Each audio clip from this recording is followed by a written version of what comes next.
Selatan adalah salah satu negara yang berada di kawasan Asia Timur. Negara yang juga dikenal karena drama, musik, serta budayanya yang mendunia ini memiliki julukan negeri ginseng. Sebutan ini diberikan karena di sana banyak ditanami tanaman tersebut. Saat ini sedang digelar Asian Games yang ke-17 di Korea Selatan.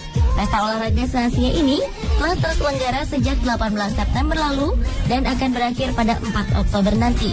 Sampai berita ini dibuat, kontingen Indonesia berhasil meraih 2 emas. Emas pertama dipersembahkan oleh ganda putri Grecia Poli dan Nitya Krishinda Maheswari dari cabang bulu tangkis sektor ganda putri. Sedangkan pasangan Muhammad Ahsan dan Hendra Setiawan mempersembahkan emas kedua setelah mengalahkan Lee Yong-dae dan Yo Young-son di final.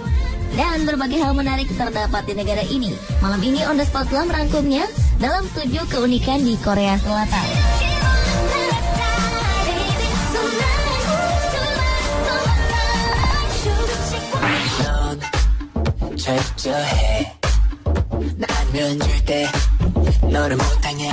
Ada beberapa peraturan unik di Korea Selatan yang tidak ditemui di negara lainnya. Salah satunya adalah mengenai usia. Perhitungan orang Korea adalah sistem perhitungan umur yang dilakukan oleh orang Asia Timur pada zaman dahulu. Ketika bayi dikandung ibu berusia 9 bulan, maka itu sudah termasuk 1 tahun sang bayi hidup. Maka pada saat lahir, otomatis bayi tersebut sudah berusia 1 tahun. Selain itu, Korea Selatan juga menerapkan wajib militer bagi para pemudanya. Lama wajib militer adalah 2 tahun. Dan peraturan ini berlaku bagi pria Korea jika sudah genap berusia 20 tahun dan memiliki kualifikasi sehat secara jasmani dan rohani. Beberapa dari mereka dibebaskan dari kewajiban militer dengan alasan tertentu. Namun mereka harus bekerja di instansi pemerintah sesuai dengan kewajibannya mengikuti wajib militer. Dan bagi yang tidak mau ikut wamil akan dihukum dan mendapat kesulitan untuk menjalankan kehidupan di masyarakat dan karirnya di Korea.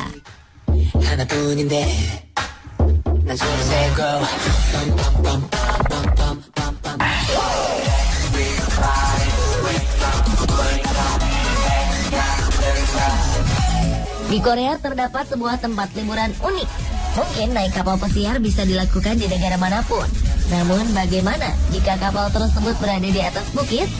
Sebuah kapal pesiar di atas bukit inilah yang menjadi salah satu tujuan wisata yang cukup ternama di negeri ginseng.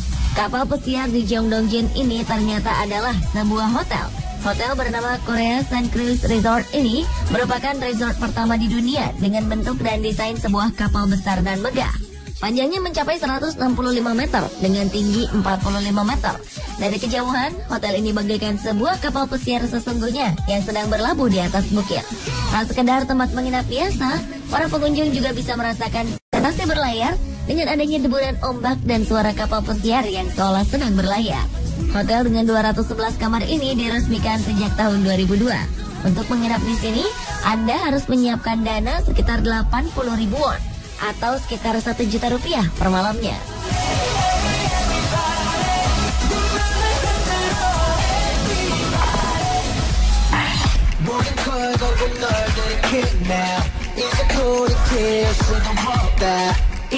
Korea memiliki beberapa museum menarik untuk dikunjungi.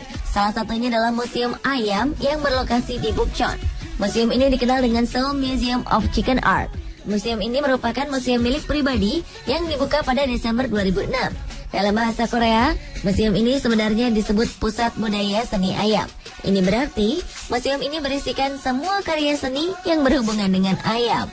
Selain Museum Seni Ayam, ada juga Museum Coklat yang ada di Seogwipo, Pulau Jeju. Museum ini merupakan museum coklat terbesar kedua di dunia. Museum ini juga masuk ke dalam salah satu museum coklat terbaik di dunia. Pengunjung bisa melihat dan menikmati coklat-coklat segala bentuk, mulai dari yang terkecil hingga dengan ukuran yang sangat besar. Pengunjung juga bisa melihat cara pembuatan coklat dan mencicipi coklat buatan tangan.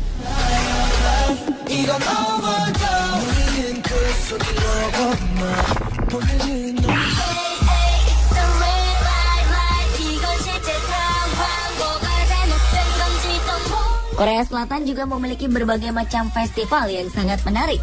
Salah satunya adalah Festival Pasir Pantai atau Haeundae Sun Festival.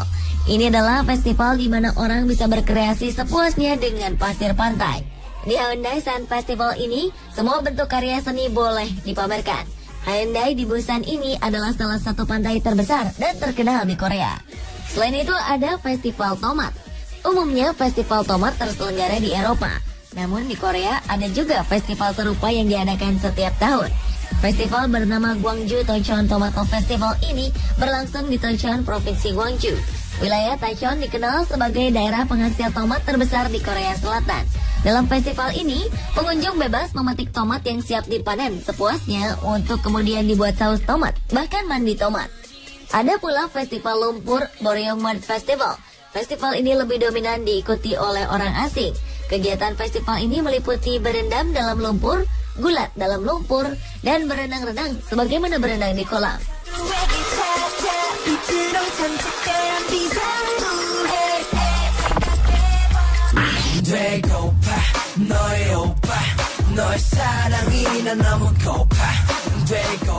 Anda juga bisa menikmati wisata horor di Korea yang sangat identik dengan musim panas. Untuk menikmati wisata ini, Anda bisa berkunjung ke desa Yongin yang mempunyai sebuah tradisi bernama Guishin yang hanya dilakukan saat musim panas. Penduduk percaya bahwa musim panas merupakan waktu bagi jiwa orang yang sudah mati untuk terperangkap di bumi. Tidak berbeda dengan tradisi Halloween yang dipercaya oleh masyarakat barat, jiwa orang mati yang terperangkap tersebut kemudian berkeliaran di pedesaan. Bedanya, Halloween diadakan pada akhir bulan Oktober. Keyakinan ini kemudian dimanfaatkan untuk membuat wisata horor yang sukses menarik kunjungan wisatawan. Desa ini kemudian disulap menjadi rumah hantu dalam satu perkampungan penuh.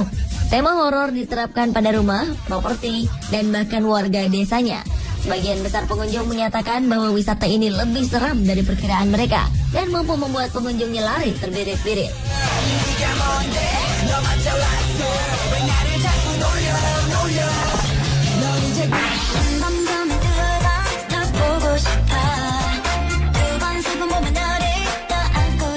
Keunikan Korea berikutnya adalah jembatan air Banpo yang terletak di Seoul. Jembatan ini adalah jembatan utama kota Seoul yang terbentang di atas Sungai Han. Fungsi utamanya adalah untuk menghubungkan kota Seoul dan Yongsan. Jembatan ini dibangun di atas jembatan Jamsu yang membentuk dek ganda. Ini merupakan jembatan dek ganda pertama di Korea Selatan, sekaligus sebagai jembatan air mancur terpanjang di dunia yang ditetapkan oleh Guinness World Record. Uniknya, jembatan Jamsu masih berfungsi sebagaimana mestinya.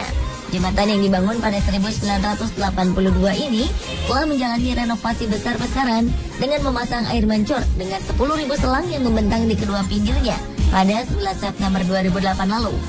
Dan seketika itu jembatan ini berubah menjadi objek wisata menarik. Apalagi ketika jembatan ini menembakkan 190 ton air per menit dengan menggunakan air sungai yang ada di bawahnya.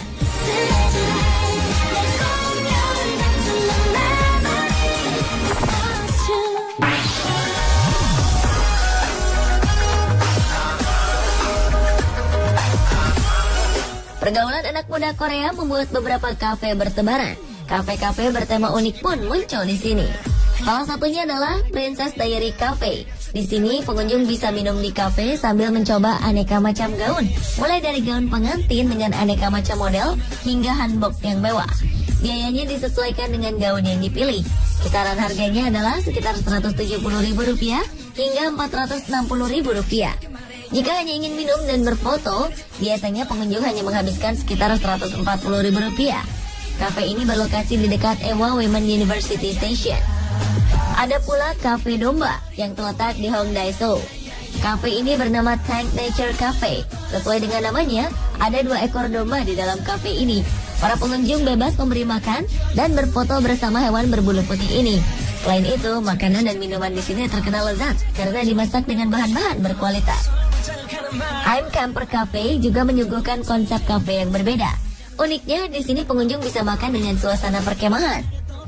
Ada beberapa tenda di dalam ruangan yang dilengkapi dengan perlengkapan perkemahan lainnya. Menu makanan yang ditawarkan sebagian besar dimasak dengan cara dipanggang.